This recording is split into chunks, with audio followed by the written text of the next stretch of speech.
제목을 같이 한번 하시겠습니다. 시작. 원망을 아십니까? 도를 아십니까가 아니고 원망을 아십니까? 원망에 대해서 어느 정도 아세요? 라고 생각을 하시면서 오늘 말씀을 통해서 원망이 아닌 감사 인생이 되시기를 주님의 이름으로 축원합니다. 하나님의 마음을 읽는 우리가 되었으면 좋겠어요. 누구 마음을 읽어라? 하나님의 마음을 읽으십시오. 우리가 그 사람을 안다는 게 뭡니까? 그 사람 마음 아는 거잖아요. 에이, 네가 이야기 안 해도 내가 다 알 수 있어. 네 마음 내가 알거든. 그래야 아는 거라고요. 여러분, 하나님을 지식적으로만 아는 거, 그것은 아는 거라고 할 수가 없습니다. 오늘 하나님 말씀이 오늘 나의 삶의 어떤 사건과 현장 속에서 그 하나님 말씀을 경험하게 될 때 우리는 그 경험되어진 말씀을 통해서 하나님을 알게 되는 거예요. 여러분, 하나님 말씀을 들었잖아요. 받았잖아요. 행했잖아요. 이 역사가 날마다 일어나야 돼요. 많은 사람들이 지금 뭐가 문제냐니까 하나님께 얻은 그 단순한 정보 지식만으로 하나님 안다라고 생각하는 거예요. 착각하는 거예요. 그러니까 하나님을 오늘 우리가 안다고 하는 것은 하나님의 마음을 이해하는 거예요. 여러분, 신앙생활하면서 하나님의 마음 이해하십니까? 여러분, 우리가 살아가면서 남편이 아내의 마음을 이해해주고 아내가 남편의 마음을 이해해주는 게 중요하잖아요. 그렇듯이 신앙생활도 마찬가지로 우리가 하나님 마음을 이해하고 있는가, 이게 중요합니다. 얼마나 어느 정도 수준으로 이해하는가. 오늘 우리가 그래서 성경을 읽을 때에 성경이 하나님 말씀을 표현하고 있기 때문에 그 말씀 속에 내포되어진 하나님 말씀을 읽으려고 노력을 해야 돼요. 하나님 말씀을 읽고 성경을 읽는 사람이 성경을 잘 읽는 사람입니다. 그냥 문자적으로 해석해가지고 그 속에서 그 행간사에 있는 하나님의 마음을 모르고 지나가 버리면 그것은 올바른 하나님의 마음을 아는 게 아니라고 밖에 말씀드릴 수가 없습니다. 그래서 우리가 하나님 마음을 모르면요, 무슨 문제가 생기냐, 어떤 열심을 내가 일을 하는데 그 일이 하나님 마음을 모르고 한 일이기 때문에 하나님을 대적하는 일이 될 수도 있다. 그죠? 그럴 수가 있다는 거죠. 하나님 마음 모르면 자기 일을 하고 있는 거예요. 그러면서 자기는 자꾸 강변합니다. 나 지금 하나님 일 하고 있다고. 여러분, 이 케이스가 바로 이스라엘 민족들에게 나온 케이스거든요. 열심히 있었는데 하나님을 대적하는 사람들이 유대 백성이라니까요. 로마서 10장 2절 3절에 한번 보세요. 내가 정언하노니 그들이 하나님께 뭐가 있으나 얼마나 열심을 냈는데요. 올바른 뭘 따른 게 아니라 지식을 따른 것이 아니니라.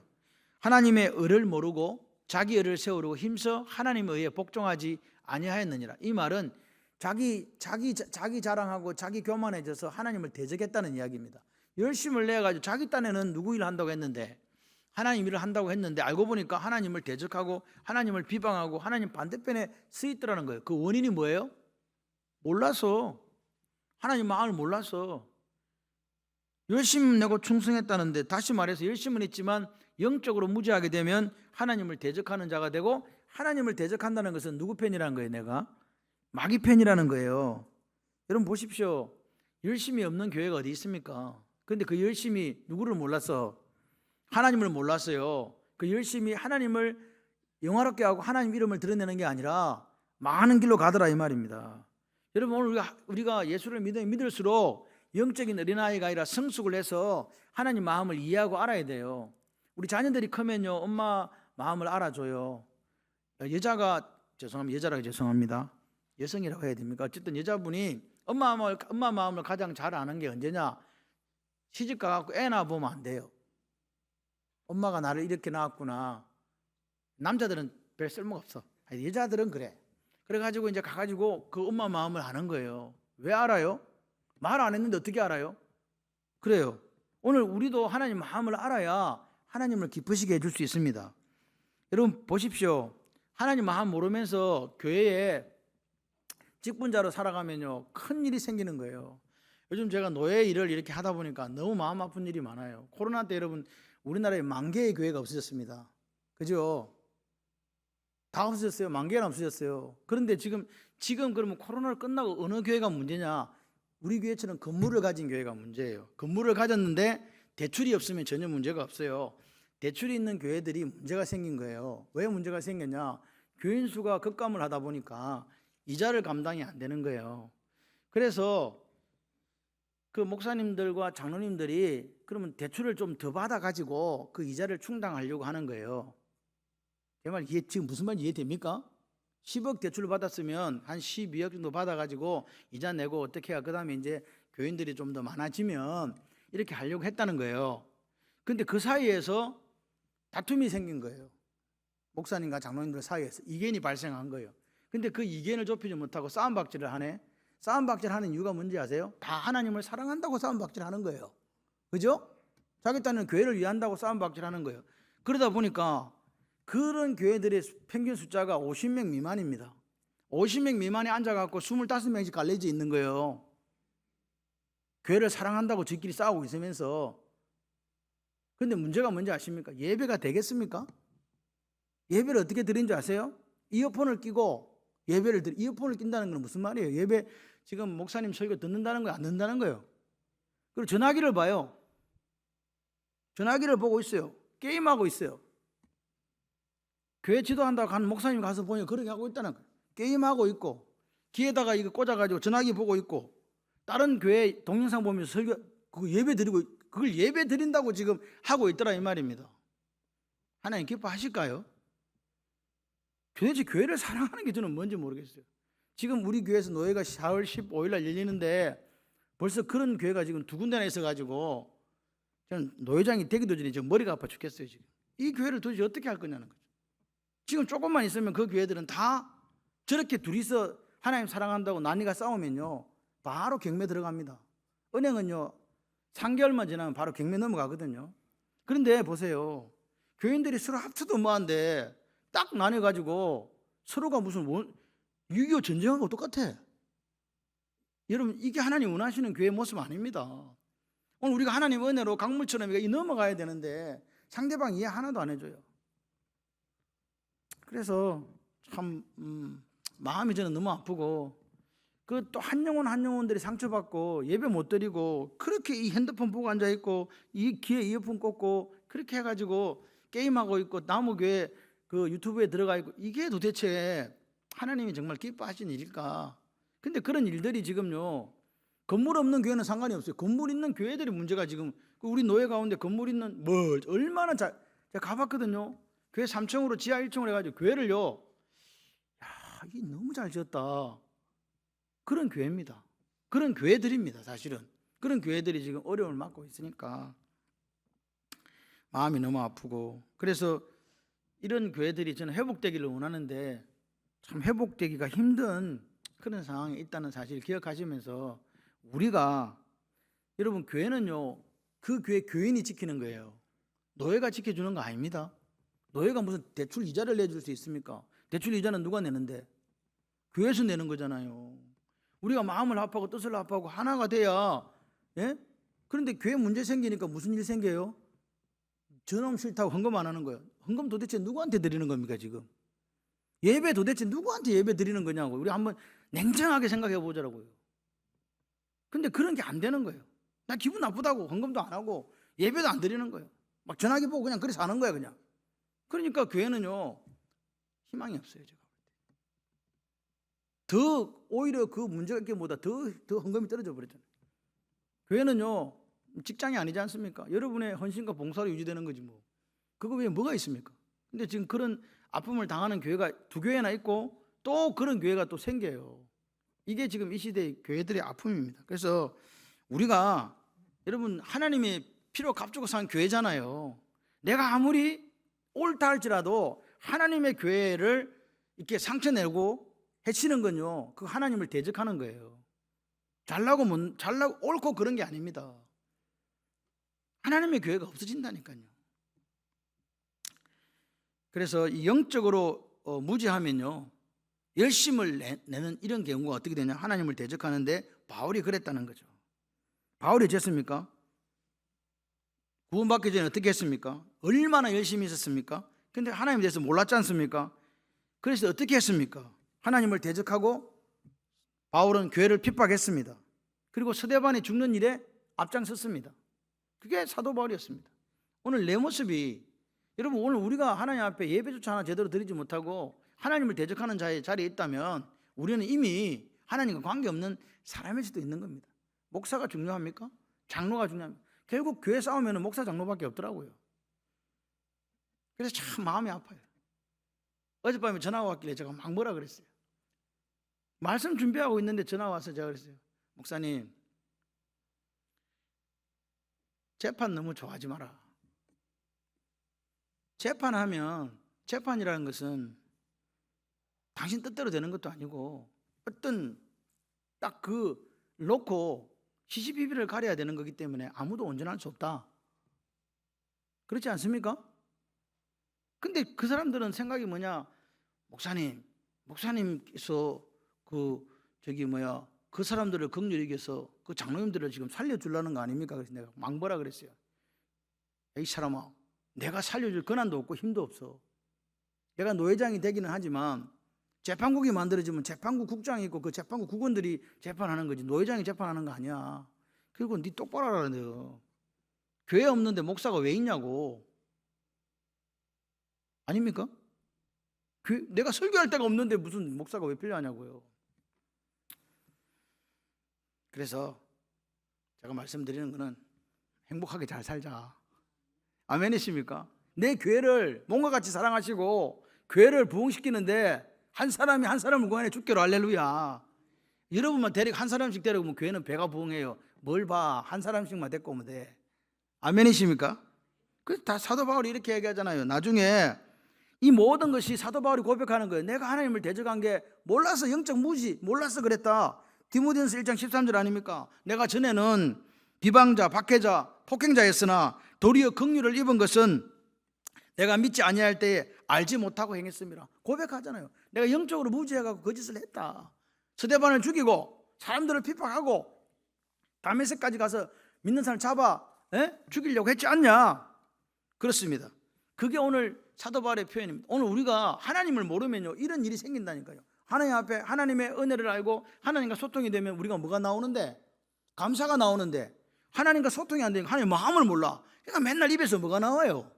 불평과 원망이 나오는 거예요. 저는 새벽에 기도할 수 있다는 교회가 있다는 게 너무 감사해요. 말씀을 전할 수 있다는 여러분이 있다는 게 감사해요. 안 죽고 살아가서 감사하다고요. 박존 지사님이 너무 안 보여갖고 제가 마음에 장사 치러야 되나 그런 생각이 드는 거예요. 안 오시니까 너무 염려가 되는 거예요. 집 찾아가 봐야지. 이제 삼계탕 사가지고 이제 가려고 준비를 하고 있는데 갑자기 어떤 목사님이 발림 지점에 와 있다는 거예요. 그래서 발림 지점에 가서 그 목사님을 잠시 보고 계단을 싹 올라오는데 어디서 많이 보던 사람이 눈앞에 보이는 거야. 김옥광 지사님과 더불어 박존 지사님이 그 계단을 발림 지점 아시죠? 그 계단 몇 개 안 되잖아요. 그 계단을 지금 그렇게 힘들게 올라갈 수가 없어요. 그래서 제가 주차님 그래갖고 붙잡아 해갖고 부축을 해서 계단까지 올라왔어요. 그래서 제가 물었어요. 주차님 그럼 집에는 어떻게 가요? 그러니까 나는 걸어갑니다. 이럴 줄 알았거든.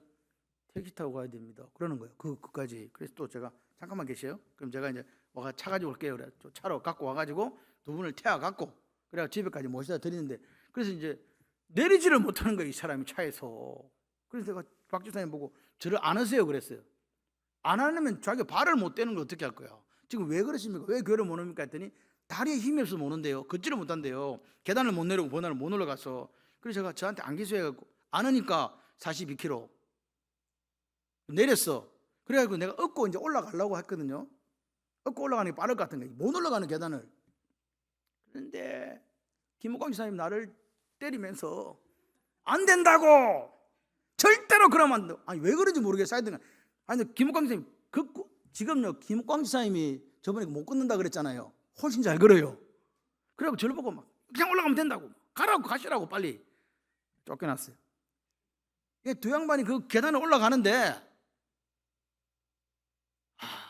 이 느림보 거북이도 아니고 그 널보 있잖아. 나무 널보 그 정도 수준으로 계속 올라가는 거예요.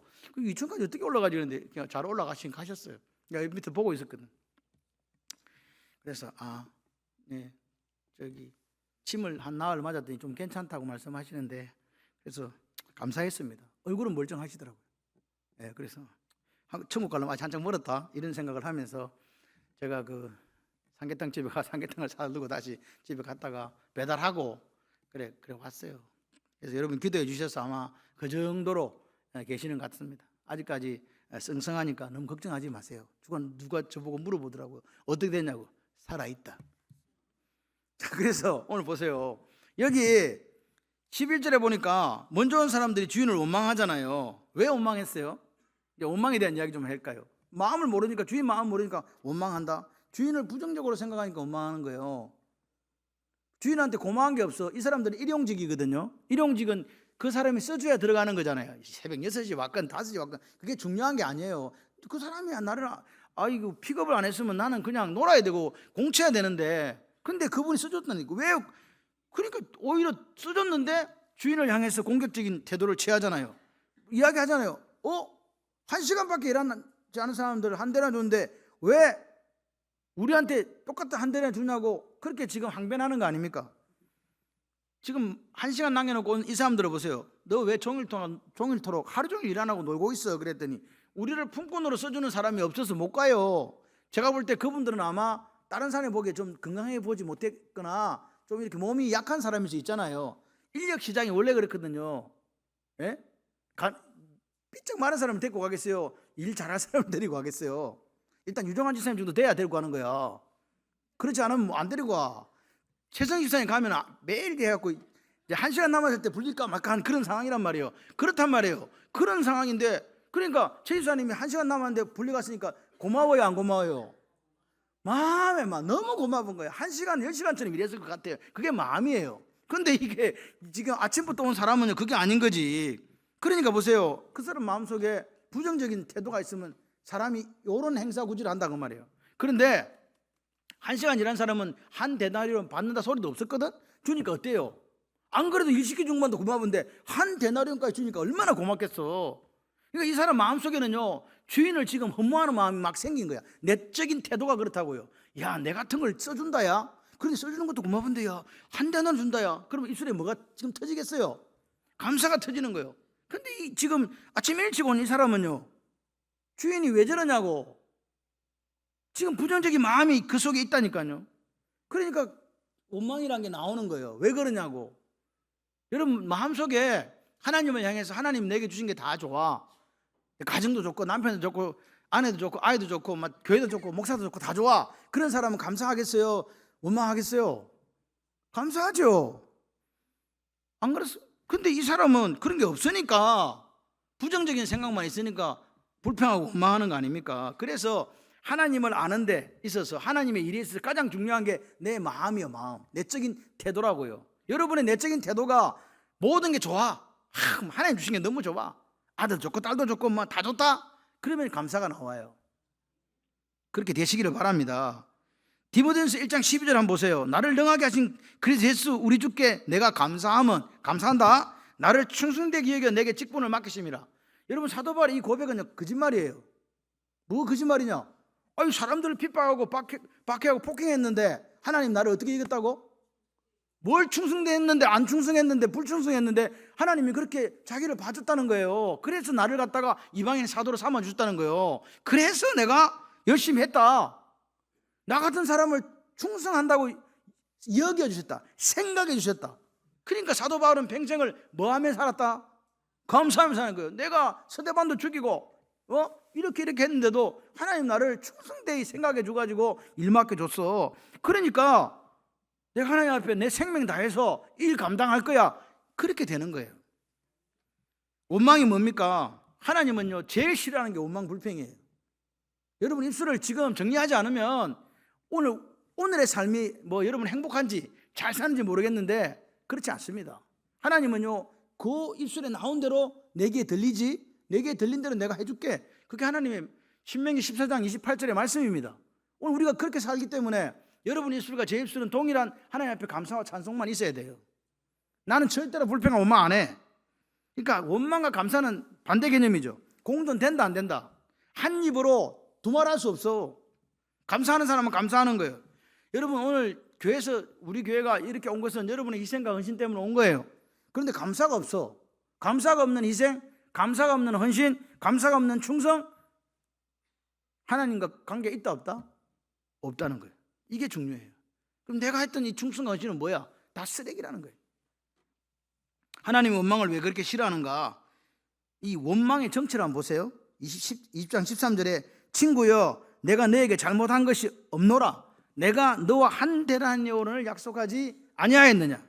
원망이란 게 뭔지 아세요? 같이 해봐요. 하나님의 지혜에 도전. 하나님의 지혜에 도전하는 거라고요. 그 말은 무슨 말이냐? 내가 하나님 뭐 똑똑하다는 거예요. 아니, 나 같으면 그렇게 안 했다는 거지. 내 같으면 한 시간 일한 쟤는 한 대는 아니고 한 10분의 1 정도 주고 그렇게 했을 거라는 거예요. 하나님 잘못했네요. 왜 그렇게 일을 처리하세요? 그 말입니다. 당신의 지혜가 나보다 못하군요. 하나님 보고 뭐라 하는 거예요 지금? 피조물이 창조물 보고 잘못됐네. 어리석어요. 하나님은 어리석어요. 나라면 그렇게 안 해요. 그러니까 오늘 원망이 뭐냐? 하나님의 지혜에 대한 도전이라고요. 도전하면 죽는다. 하나님의 지혜에 도전하시면 안 돼요. 두 번째, 원망은 하나님의 주권에 대한 도전이에요. 뭐? 주인에 대한 주권, 주인 주자입니다. 내 것이나 가지고 가라. 나중은 이 사람에게 넣어가지고 주는 것은 내 뜻이니라. 내 것을 가지고 내 뜻대로 할 것이 아니냐. 14, 15절 나오잖아요. 주인이 한 대 넣어라 주는 건 내 마음이지. 내 것 가지고 내가 한다는데 네가 왜? 그 말이잖아요. 다시 말해서 원망은 하나님의 주권의 도전이에요. 하나님이 저 사람을 한 대를 저 사람에게 은혜를 주겠다는데 뭐 하나님이 당신 것 주겠다는데 우리가 왜 이야기하냐고요. 내 것도 아닌데. 그러니까 신앙생활은 뭐냐? 여러분 오늘 우리가 신앙생활을 해요. 주여 주여 하는 자마다 다 천국에 들어갈 것 아니요. 주여 주여란 말은 예수님을 나의 주인으로 모셨다는 거예요. 안 모신 게 아닙니다. 그리고 그분을 보고 주인님 주인님 했다는 거예요. 근데 왜 천국에 못 들어갑니까? 뭐가 지금 문제가 된 겁니까? 일을 안 한 겁니까? 아닙니다. 하나님 뜻대로 안 하는 거라고요. 하나님 뜻대로 안 하니까 누구 뜻대로 했겠어요? 자기 뜻대로 해놓고 하나님 일 했다고 강변하는 거라 이 말입니다. 그러니까 주님이 너는 나를 주님이라고 불러놓고 왜 네 뜻대로 했어? 그럼 안 되지. 신앙생활이라는 것은 하나님의 주권을 인정하는 모든 생활을 이야기하는 거예요. 여러분 하나님 주권을 인정하십니까? 그런 줄 믿습니다. 요즘에 보니까 TV 프로에 선을 넘는 사람들이 있대. 나 보진 않았는데 제목이 선을 넘는 사람들이라. 어느 선을 넘는지 잘 모르겠어요. 가봐서 확인해 보세요. 선을 넘어. 근데 신앙생활 해도 선을 넘으면 안 되는 게 있다. 절대 이 선 넘으면 안 된다. 뭐요? 하나님의 주권을 넘어가면 안 돼요. 성경에는 안 나와 있지 않지만 제가 해석할 때는 까불지 마라. 까불면 죽는다. 이 선을 절대 넘으면 안 돼. 아멘이십니까? 하나님의 주권을 침해하는 게 하나님을 멸시하는 거예요. 우리 하나님을 경외해야 되는데 하나님을 멸시하니까 그 사람이 하나님께서 좋아하시겠어요? 안 좋아하시겠어요? 세 번째, 원망은 하나님의 선하심에 대한 도전이에요. 지혜, 주권, 선하심에 대한 도전이라고요. 하나님은 선하세요. 내가 선함으로 네가 나를 악하게 보냐? 여러분 하나님 그 주인은요 객관적으로 선했어요. 왜? 한 시간밖에 일 안 한 사람에게 한 데나리온을 줄 때면 마음이 얼마나 넉넉해요. 맞습니까? 그만큼 주인은 객관적으로도 선한데 이 한 시간밖에 일 안 했다고 오래 일한 사람이 뭐라고요? 왜 항의하냐고요? 그 뭐 때문에 항의했어요? 약속 몇 데나리온 했는데 한 데나리온 했기 때문에 그 약속을 주인은 지켰단 말이에요. 근데 이 사람의 마음속에 뭐가 생긴 거예요 지금? 욕심이 생긴 거예요. 욕심이 생기고 주인을 빼딱하게 보니까 그래서 주인이 나쁘다고 하는 거예요. 선한 분을 나쁘다고 하는 거예요. 오늘 객관적으로 선하신 하나님을 나쁘다고 말하는 사람은 누가 잘못된 거예요? 말하는 그 사람이 잘못된 거잖아요. 다시 말해서 예수 믿는 우리가 하나님을 원망한다고 하는 것은 하나님을 악하다고 말하는 거라고요. 하나님은 악하지 않으세요. 내가 악하지. 그래서 오늘 원망은 뭐냐? 하나님의 지혜에 도전하는 것이고 하나님의 선하심에 도전하는 거고 하나님의 주권에 도전하는 거예요. 그렇게 되어서는 안 된다. 사람들이 왜 하나님을 원망합니까? 먼저 온 사람들이 원망한 이유가 오늘 우리가 원망한 이유가 똑같습니다. 한번 보세요. 사람들은요 자기 생각대로 되지 않으면 원망해요. 한 데나리온 받는 저 1시간짜리를 보면서 나는 더 받을 거라고 생각했지만 똑같이 주니 원망이 생긴 거예요. 그래서 여러분 보세요. 여러분 언제 화나요? 자기 생각대로 안 되면 화내잖아. 그게 우리라는 거예요. 화내고 분노하는 이유가 내 생각대로 안 되기 때문이에요. 주인의 생각은 알아볼 생각도 안 하면서 자기 생각대로 안 되면. 두 번째는 뭐냐? 이 원망은 욕심의 열매예요. 여러분 은혜가 내게 풍성하면 넘어가요. 욕심 안 부려요. 은혜가 내게 족하다. 할렐루야. 근데 은혜가 내게 안 족하다 하는 사람은요 뭐가 지금 속에 나오는 거예요? 지금 욕심이 나오는 거라고요. 그걸 기억하시기를 바라요. 먼저 온 사람들이 주인을 원망할 이유 하나도 없잖아요. 주인은 그들과 약속을 분명히 지켰잖아요. 그래서 천국은 차별이 없는 나라고, 그 차별을 하나님께서 약속대로 주고 은혜대로 주서 그 차별이 없이 동등하게 공평하게 우리를 사랑하신 줄 믿습니다. 더 받을 것이라는 생각은 욕심에서 나온 거라고요. 따라서 내가 원망할 일이 생겨, 우리가 솔직히 보면 불평할 일이 생기잖아요. 그때마다 이게 정말 정당한가를 말씀을 통해서 한번 말씀을 그걸로 들여다보는 우리가 되었으면 좋겠습니다. 그리고 중요한 건 원망은 왜 하냐? 같이 해봐요. 비교하니까. 딴 사람하고 비교하면 원망해요. 절대로 비교하지 말자. 먼저 온 사람들이 일합니다. 12절에 나중 온 이 사람들은 1시간밖에 일하지 아니하였거늘 그들을 종일 수고하며 더위에 견딘 우리와 같게 했습니다. 1시간짜리를 하고 나하고 지금 비교한 거잖아요. 나 하루 종일 땀 뻘뻘 흘리는데 저 사람은 1시간밖에 안 했잖냐. 그러니까 비교하면 무조건 원망 생겨요. 비교하면 원망 생긴다. 저 집 부모는 저렇게 해주는데 우리 엄마는 뭐 해주지? 그럼 원망 생기잖아요. 안 생깁니까? 여러분, 오늘 이 비애식에 빠지시면 안 돼요. 같이 해봐요. 나는, 졸지 마시고, 나는 하나님께 제일로 사랑받는 사람이다. 아멘? 그 생각을 갖고 사세요. 저는 하나님께 제일로 사랑받는 목사라고 생각을 해요. 우리 교회가 제일로 사랑받는 교회라고 믿는 목사입니다. 그러니까요, 부러울 게 없어요. 난 교회 하나도 안 부러워. 여러분, 저희 소원은 저 통일이 아니고 여러분이 안 죽고 여기 앉아 있는 거예요. 다른 거 없어요. 그냥 아프든지 힘들든지 비가 오나 바람이 부나 여기 와가지고 같이 예배 드리면 좋아. 죽을 권리도 없어. 일단 120살까지는 살아야 돼. 아멘을 왜 안 하세요? 우리 아들이 이야기하더라. 아버지, 요즘 건강하게 살지는 못하고요, 골골 뭐라더라? 유병장수라나? 골골 해가지고 유병장수래. 무슨 장수? 무병이 아니라니까. 유병장수라고. 유병장수. 다 병들이 있대요. 지금 병 없으시면 손 한번 들어봐. 강지현 지사 빼고. 저기도 맨날 퍽퍽 쓰러지는데 뭐 없겠어. 여러분, 오늘 우리가 아픈 데가 없는 게 그게 이상한 거라니까요. 유병장수. 하나님께서 오늘 누구에게? 바울에게 이야기하잖아요. 내 은혜가 너에게 족하다. 가시 안 빼줬잖아요. 이렇게 안 하잖아 이제. 그걸 아니까, 하나님 마음을 아니까, 하나님께 소통이 되니까, 야, 내 약한데 능력이 나오네? 그러면 네가 없어도 나는 계속 성교하러 간다. 그렇게 간 거 아닙니까? 쓰러지고 자빠지고 눈에 안질이 생기고 간질이 와서 자빠지고 뭐 그래도 아무 상관없는 거야. 설교하고 있다가 쓱 쓰러지는 거야. 저는 안 쓰러지는 거 이러면 좋죠. 제가 설교하다 벅 쓰러져가고 또 장로님들 이렇게 시작하고 한창 막 심호흡 시켜가고 또 설교하고 그러면 교인들 남아있겠습니까 지금? 그렇잖아요. 그런데 그거를 갖다 바울이 뭐 했다고요? 감사 내 능력이 나타난다고요. 이게 은혜가 족하다고. 이 말이 됩니까? 하나님의 마음을 안 거예요. 네가 그래야 나만 드러낸다? 안 그러면 네가 원래 너무 잘났어. 똑똑한 데다가 가문도 좋고 그래서 네 마음대로 할 수 있어서 내가 임마 가시 한 개 줘가지고 그거 못하게 교만하지 않도록 하려고 그렇게 한 거야. 예, 알겠습니다. 그게 사도 바울입니다. 여러분, 오늘 비교의식이라는 함정에 빠지지 마십시오. 빠지면 교만병으로 가거나 열등의식 쪽으로 갑니다. 내가 자가 이리 보면 어떤 집사님 중에는요, 이쁘고 똑똑하고 잘난데 자기 못났대. 자기 바보래. 내가 생각해 진짜 바보야. 여러분, 똑똑하다니까요. 본인 스스로 왜 열등의식에 빠지냐고요. 본인 스스로 왜, 제가 볼 때는 교만할 게 하나도 없는데 교만이 상승곡선을 그리고 있는 사람이 또 있네. 교만할 일이 없어. 그래서 오늘 우리가 비교한다는 건 경쟁하는 거잖아요. 저 사람하고 내가 도토리 키재기 하는 거잖아요. 경쟁하면 사랑이 나옵니까? 저 사람은 내가 경쟁하는데 어떻게 사랑이 나와요? 경쟁한다는 건 세상 법칙이에요. 사람들은 또 언제 원망한다고? 하나님께 대해서 무지할 때 원망하는 거예요. 여러분, 하나님께 대해서 무지하면 원망이 나와요. 그래서 오늘 보십시오. 우리가 하나님에 대해서 무지할 때 하나님을 원망해야 되는데, 우리가 하나님의 지혜를 알고 하나님의 섭리를 알고 하나님의 능력을 안다면 결코 하나님을 향해서 원망할 수 있다 없다.